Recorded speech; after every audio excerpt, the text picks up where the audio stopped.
Hello, my name's Dan Hawes from Graduate Recruitment Bureau. Welcome to our final episode in the Student Diaries podcast series. Let's find out what our 3 University of Sussex students have been up to in the last month.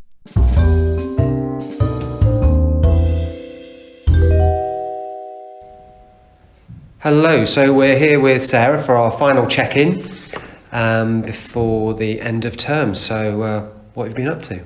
So my April's mostly been a kind of like exam prep and preparation for all of summer to come, because I've got New York, I've got climbing Kilimanjaro, dropping in on holidays with friends throughout Europe, so it's just kind of everything's go. So I wanted to make sure I had a really stable base, so getting ideas rolling for what Freshers Week is going to do, so organising things with the events team, trying to get a kind of, you're new to the university, you're girls, what can we do for you, this is my face, find me about campus, make sure you feel a part of the community. So a real push to make sure that well-being is really heavily influenced in the Students' Union, but that's made me look more at myself and be like, well, where can my mental health be stronger, where are my dips, where are my weaknesses, that for me to do the best job I can, what can I patch? So kind of utilising my own support networks, seeing what the university can help me with, to make sure that going into exams and the hectic summer and next year, I'm in the best place possible. Right, because you said you were recently elected into a student union position with a colleague, so you're going to share the tasks involved, so you're already getting going on that. Yeah, so the previous women's officer stepped down early because of personal issues, which have been alluded to as something to do with mental health, so I'd sort of thought, I know I push myself really hard, but that I in the past have struggled with mental health. So I want to make sure that I don't put myself in that position of vulnerability. So identify my weaknesses beforehand, do everything I can, and then move forward in the best position I can. So I don't let people down, so that I can make sure the obligations and responsibilities I put myself forward for can be fulfilled. I want to make sure that I'm as strong as I can be, so I can make sure everyone around me is the strongest that they can be too. How do you do that? So it's been a lot of firstly trying to find out what the university can do, so talking to the Student Life Centre is kind of what is available, sorting out counselling, various groups, just talking to friends a lot about how they've been feeling, which has interestingly helped a lot. So kind of I talk to my friends about, well, maybe I'm drinking too much, what do you think about that? And then it opens a whole conversation of, actually everyone thinks they drink too much, how much is too much, what makes it too much for an individual. So it's been in some ways a kind of good sort of miniature microcosm of what I'm going to be doing next year, of just talking to people, being honest with myself, open with other people, and having that kind of sympathetic ears and keeping everything in perspective. It's been with exams coming up, and I've had 5 assessments on all at once. Right. So it can feel very overwhelming if I just think about assessments the whole time. So keeping things in perspective by having weekends away from university, making sure I keep going to work and talking about things going on in their lives and what's big to them, so that you can see the things that are really big in your head aren't always the biggest thing around. And it's been quite good to keep me calm and fairly grounded, to talk just to everyone about so what's big in your life, tell me your passions. And then it makes me realise my passions, while they make my heart burst with excitement, don't do that for everyone, and I can look at what make other people excited and why that is. Right, so it's helping you understand a broader range of people, what drives them, what stops them achieving what they want to do. So exactly. That's certainly a really good life skill. And learning from what that is and seeing those things in myself and how I can build on that. It's kind of, I can't just learn from introspection, I have to look out, and often too much introspection can be really detrimental. And seeing it's being around other people and looking at things in a bigger picture is quite helpful and been really fun. Yeah, good. Sounds a very good use of time. And juggling lots of other things besides. Yeah, so I'm £200 away from my Kilimanjaro amount, which is really cool, which just means I'm going to work 2 more shifts extra after exams, and then I've got the 200 quid, which is really nice. Yeah. And try and do some more street collections to try and push through that £3,000 as hard as I can. And Stony Brook have finalised my application, so I'm signed up to the courses. I get to email the professors and let them know I'm international, this is what I'm doing, all of that jazz, which is really cool. Wow. Yeah, so trying to get everything off the ground while revising for exams. Yeah, blimey. So the Kilimanjaro, you're aiming to raise £3,000. Yeah. So you're only £200 off that. Only £200 off that. So I've been working, I do night shifts, so I get paid time and a half for care work, so that's all right. And then I've been putting away £50 to £25 of that away each week, just to make sure that it slowly mounts up, because going to people and saying, I'm going to climb Kilimanjaro for $3,000, people then ask, so how much of that is going towards your flights to get you there? And it's a 50-50 split, so I've said I will earn £1,500 and the rest will be donations, but I've earned more than £1,500 and just done small bucket collections and things, like selling fudge, talking to the churches back home. They helped me with South Africa and Zimbabwe, so I was like, this is another thing I'm trying to do. You guys have been supportive, so supportive. Look at how many more opportunities are coming from this, and just talking to people, using my own roots. And is it a charity close to your heart? Charities are a touchy subject for me. I think their intentions are so great, but they so often get twisted as they get bigger. It's really hard to pinpoint money where it's needed and pinpoint resources and skills where they should go in international aid. So it's an international charity called Dig Deep, and they focus on taps, toilets and teaching. So they have their whole ethos is around empowering the individuals in their own community and making sure that the charity doesn't need to stay alive to make sure that good work's happening. Right. They are looking for sustainable changes in community rather than saying, we're a business model, how can we stay existing as long as possible? And instead, what choices can we make to make the people we're helping live as long as possible? Which I think is quite a new way for charity to work. It's a very student-led charity, quite a few people, it's quite a lot of young people involved that have gone into the third sector. And it's really refreshing, because I worked with quite an old Christian charity in my year out, and they were very much they had their fingers in lots of pies and gave work to other charities, and you could see the money getting filtered off for each step. Right. But we have these villages that we are helping. We are doing wells. We are going to make sure that there are teachers from the local community there that can teach the children, and we're going to make sure that they have clean water and toilets and sanitation. And that's it. So extremely focused mission. You can objectively set a criteria and say, we've done it. You can return 5 years later, see if it's worked. And they've seen, well, this has worked, it's been sustained. They go on to a different village once they know that that's done. It's basic and it's effective, and it doesn't put kind of Western ideas of what's right into it. It isn't going and saying, you need to teach this syllabus. It's saying, they ask the people they're trying to help, what do you want, what do you need, how can we give it? Which I think it's such a basic question to ask, but it's not often done. It's often, we can see that you don't have the same water system as us, let's give us yours. Yeah. But with completely different geography and different norms and different expectations of what's normal, you can't just transport what we have over here abroad. So, wow, that's great that you've identified that charity out of thousands. So many charities. So many we know about, and lots that we don't, but that money's going directly to a community which can benefit. So that's great. I'm sure that money's going to go a long way. I can hope so. Yeah. And then your other plans in the summer involve? So Stony Brook is the biggest thing. Yeah. So I'm going to 6 weeks to New York. The university's on Long Island, so where Great Gatsby's set. The Green Light of Hope, all of that jazz. Gossip Girl as well, just in the distance. Right. To do politics and society and physics of biology, which doesn't sit that closely to psychology. Kind of crosses with neuroscience a little bit, but it's more just to expand my horizons, just learn stuff that I'm really passionate about. On my year out, I didn't do any academic learning, and it made me realise that my brain kind of needs that information to be going in and running around it. So I'm hoping it'll keep like my curiosity ignited over the summer, so that when I get into my second year, I'll still have like science in my head and I can still do my degree, but it'll be really interesting to be in a culture that's so different and yet so similar.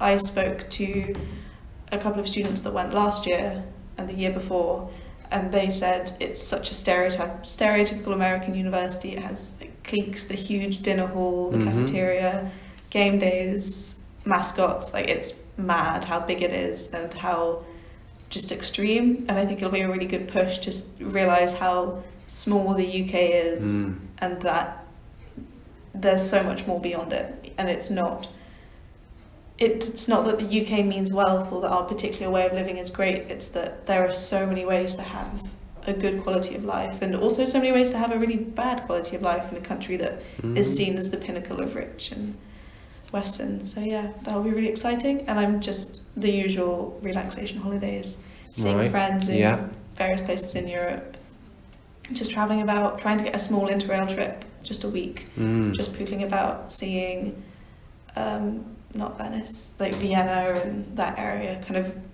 I went interrailing in my year out and trying to carry on that trail loop a little bit more, which should be really fun. Lovely. Yeah. Sounds exciting, and giving you that fresh perspective, going to another country and learning with other students.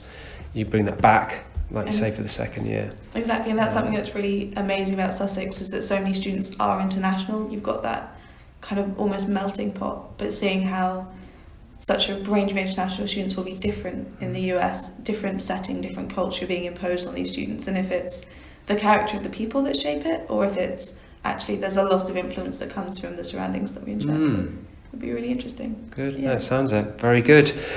Well, it sounds like you're going to have a action-packed summer, so that's the end of this series, and perhaps we'll check in with you in the next one. Perhaps. All right. Thanks, Sarah. So we're here with Ella for the last time in this series. Looking forward to finding out a little bit about what you've been up to and what plans you've got in the summer. Yeah, good morning. What I've been up to in the last 4 weeks, I feel like it's the final push before my dissertation, so it's all kind of blurred into one a little bit. So yeah, I've mostly just been writing and rewriting and editing. I'm a little bit of a perfectionist when it comes to essays. I'm not very good at sort of just finishing it and sending it. If it's sitting on my laptop, I like to reopen the document and then edit a little bit more. So I've sort of just been sitting, getting square eyes, looking at my laptop really, which has sort of consumed me for the last 4 weeks. I have had a few nice little breaks. I went back up home for Easter, which was really nice. So I came back this morning, so I've sort of got my calendar out and I've sat down and I've got 16 days now until the deadline. 16, right. Yeah, so it's kind of strange. I think your life becomes in a little bit of a bubble. I don't think it's just me. I think a lot of my friends are the same, and it's strange because you've got these 2 weeks or the final sort of 16 days before my deadline, and it's all you can think of, but then it's sort of not quite long enough either, and you don't want to give up being a student. So I'm in this kind of really strange place now where I want to hand in my dissertation and get it all finished, but I also kind of don't, because then I have to be an adult in the real world. So it's a very strange little scenario right now, but I've got a final meeting with my dissertation tutor tomorrow, right? So that will be quite nice, just to tie up any loose ends or questions that I have left with it, because you can't so I was under the impression when I first started it that you'd be able to sort of hand in chunks of it for your tutor to look at, right? But that's not the case. They're not allowed to read any pieces of text, whether it's a paragraph or like a whole page. So I can sort of dictate how I've written it to her, but she can't actually look at any like words on paper. Right. I think it's just so they don't sort of like mark it for you. So that's going to be quite good tomorrow. Hopefully I can sort of, from memory, read out my dissertation, sort of dictate how it goes, and hopefully she thinks it's fine, and if there's any sort of final changes, then then that will be what I'm going to do for the next couple of weeks. Right. So yeah, it's quite good. I feel okay about it. I think a few of my friends are not in the same position where they're a bit stressful. Like this morning in the library, I overheard a conversation about two people who were still researching and have not even started to write yet. So I do feel like very positive that I'm not panicking or anything. I don't know if that's sort of a good or a bad thing. Maybe a bit of panic sometimes sort of gives you a kick up the bum, but I feel very calm about it, which is quite nice. Yeah. I have been writing it since September, so I feel like it's all sort of finally coming together in one, which is nice. Everything else that I sort of do is finished as well now. So we're in week 10 and lessons kind of finish, and they're usually just for you to go and see your tutor if you need to. Right. So campus is very quiet and it's a bit strange, but it's quite nice. I've got my final meal for my badminton team, so we hand over, so I'm the president for this year and I'll hand it over to the new president for next year. So we've got that on Wednesday, so that'll be quite nice, and we do sort of like certificates and everything. Right. So that's quite nice. I feel somebody asked me the other day if I felt sad about handing it over, but not at all. Right. It's been a really good year. I've learnt like a lot about organising events and managing people, like your peers as well, which I think is sometimes harder than different groups of people. But yeah, I'm absolutely ready to someone else can have a go at being president. It's been quite stressful at times, but it's nice that when I took over the club, the committee was not very organised. Nobody was very motivated, so I feel like I'm handing it over in a better place, which is really nice. Yeah. The committee's grown. Everybody's really enthusiastic, so I think they'll have a really good few seasons, which is good. Yeah. So. Yeah, I mean, having got to know you in the last few months by doing this podcast, in your final year, it seems like you've got a long list of achievements throughout the entire time you've been here. So, I get the impression that you feel now you're ready to go into the workplace. Yeah, absolutely. I think when I originally applied to university, I applied to do something completely different. Yeah. And then I changed my mind and applied again a year later for international relations, what I'm studying now. And I think I decided to do it because I didn't know enough about the world or know enough about something in particular that I could specialise in. But I do feel now that I've sort of come full circle and I'm in a position where I want to get a job and move on a bit now. I know a lot of people do masters and PhDs, but not once has it tempted me. I think I'm just about. It sounds kind of strange that you run out of patience with writing essays because it doesn't seem that hard. But I think I've written nearly 40 essays in 3 years. There's only so many ways you can write sort of the same thing. Yeah. So. Yeah, I've definitely learned a lot. I've got to a stage now where I'm ready to start my job, and hopefully what I have learned I can use, and I can just keep learning and adding to sort of the foundation of knowledge.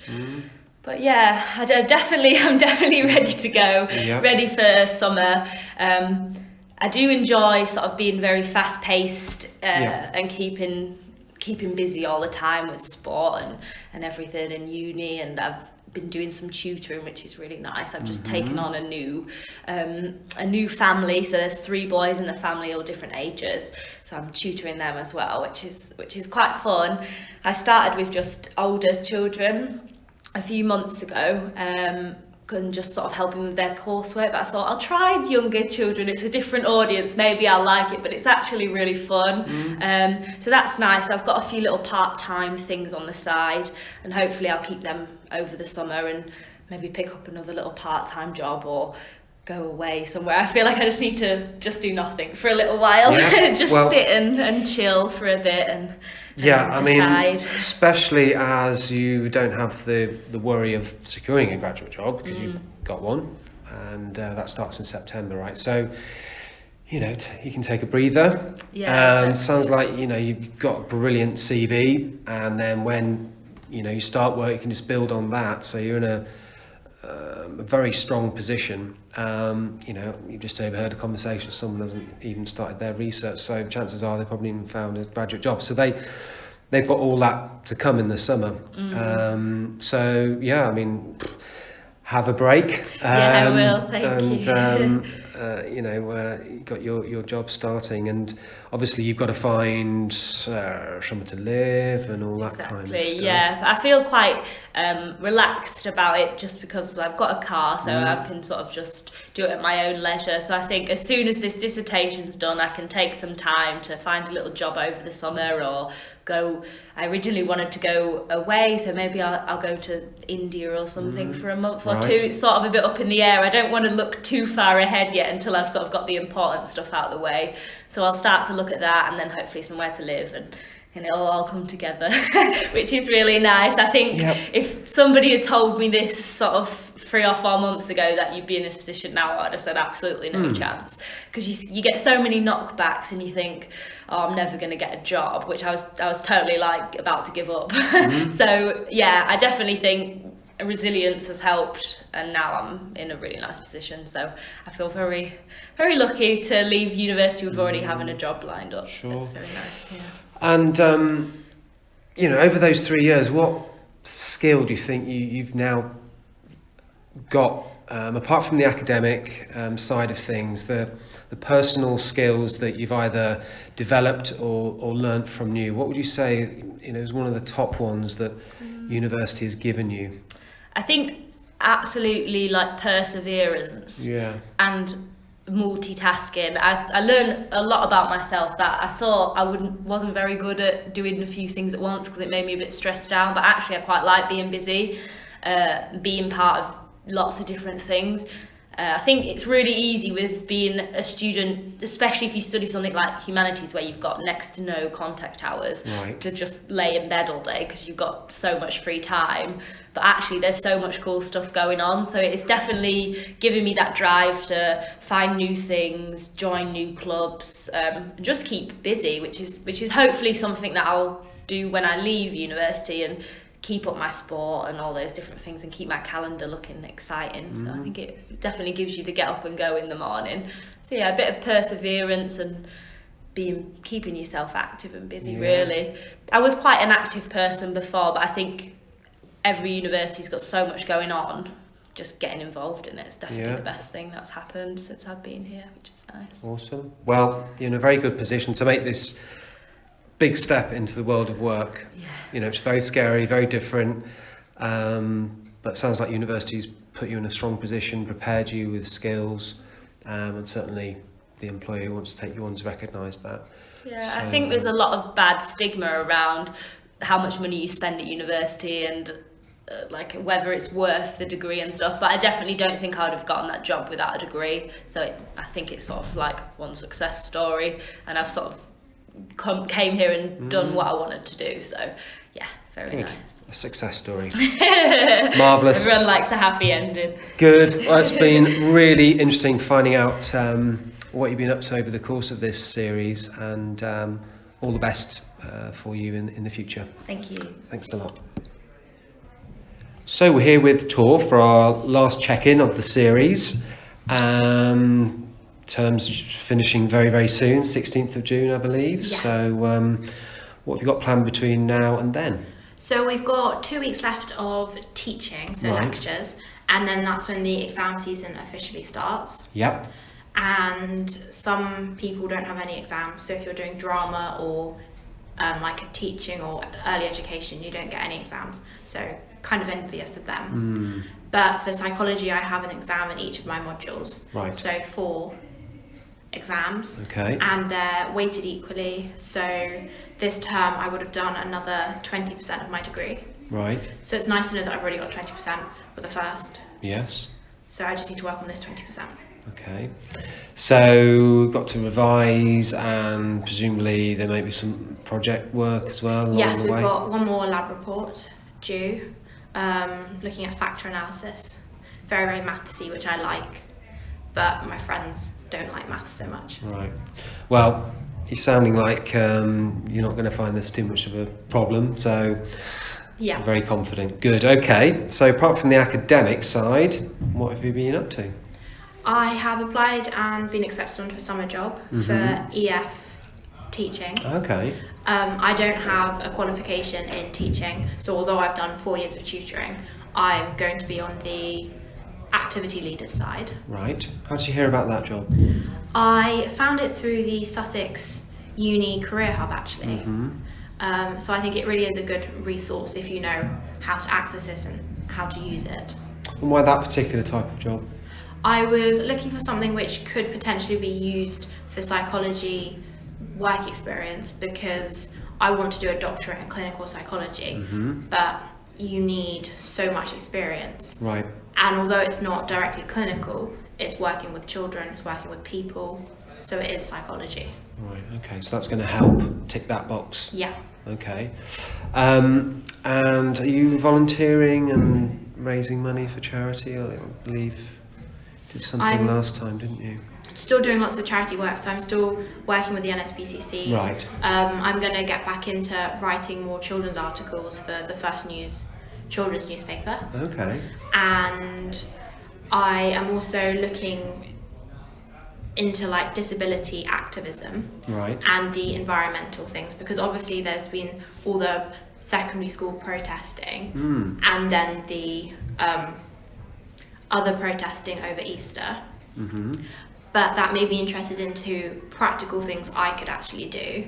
So I know Sarah's a vegan, which helps. I can't be vegan for my health reasons, but I've been looking at kind of where produce comes from. So maybe actually organic is better and things like that. So I'm going to try and get more involved in that so that I can be part of the solution rather than the problem. So helping raise awareness of this cause. Yeah. Right. And just if I feel like, because obviously it's such a big issue, if everyone just does tiny things, that's going to make some impact. So is this broadcast in the form of a blog, an online magazine, or how does it get to people? I'll do some writing through the children's newspaper, so Yeah. aiming at age 7 to 14 Okay. to get them interested in environment and just little things that they can do, because obviously if you're a 7-year-old and you kind of, I remember thinking when I was younger, oh, I'm not causing pollution because I'm not driving. Yeah. And obviously now that I drive, I think I'm causing more of an impact than the 7-8-year-olds. Right. But if they just know that actually they should put their stuff in the green bin rather than the black bin, it's just making sure that other people are aware. Okay. And have you spoken to other friends what they are planning to do over the summer? Have they got similar plans? Yes, quite a few people are going away. So lots of my friends are geography students. So they've got work placements abroad or in like wildlife centres. And I've also been talking to them about obviously the upcoming voting system. Because we've got the EU elections and we've got the elections on the 2nd of May. Right. Students can vote in 2 local elections if they're in different constituencies. But I was surprised about how many people didn't know this. And everyone I've spoken to isn't registered to vote in Brighton, Yeah. or is going to be back at home, so not in Brighton. Right. So it's just about, again, raising awareness and trying to say, well, actually, people say that their vote doesn't make a difference, but if everyone thinks that, then what's the point in the system? Right.